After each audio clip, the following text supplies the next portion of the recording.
There was once a small town where everything ran perfectly on time. Morning arrived exactly when it should.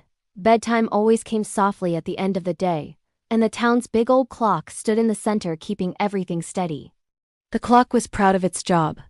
It loved the sound of its own tick-tock echoing across the streets, guiding everyone gently from one moment to the next. One night, something unusual happened. The clock stretched, yawned, and suddenly forgot how to tick. It tried once, twice, 3 times, but no sound came out. No tick, no talk. Just silence and a confused little wobble of its hands. The moment the tick-tock disappeared, time in the town began behaving in the strangest ways. A whole afternoon decided to take a nap and folded itself into a tiny yawn. Minutes ran around like excited toddlers, bumping into each other and dropping everywhere. Hours stretched themselves long and loopy like noodles. Bedtime wandered off and hid behind a tree.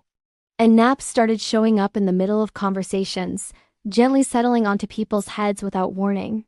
A child in the town woke up to find it was still bedtime, even though the sun was up. The sunlight looked embarrassed, like it wasn't supposed to be there yet. The child stepped outside and saw the big old clock standing quietly, its hands spinning slowly, not sure where to point. The child walked up to the clock and whispered to it, asking what was wrong. The clock shivered a little. It didn't remember how to make its tick-tock sound. It didn't remember how to start time again. It felt unsure and a little scared, like someone who forgot a song they've sung their whole life. The child reached up and touched the clock gently. Instead of trying to force it to work, the child listened, really listened. Inside the clock was a tiny hum, soft as a sleepy breath.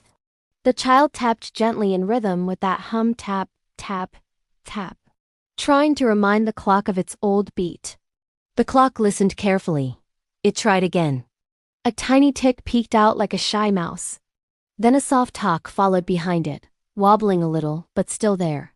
The child kept tapping, steady and calm. Slowly the clock began to remember. Tick, tock, tick, tock. The sound grew stronger, more confident, until finally the whole square echoed with the familiar rhythm the town had always known. The moment the clock regained its voice, time perked up, minutes hopped back into line. Hours rolled themselves neatly into place.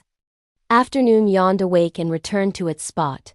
Bedtime climbed out from behind the tree and tiptoed back into the night where it belonged. Even the naps apologized and floated off to their proper homes. The town breathed a deep, peaceful sigh as everything settled back to normal.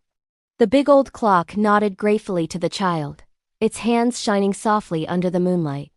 And since that day, whenever the clock felt a little unsure, it remembered the sound of gentle tapping and the kindness of someone who listened when it was quiet. That night, as the town drifted into sleepy calm, the tick-tock played like a lullaby, steady, warm, and safe, guiding everyone gently into dreamland.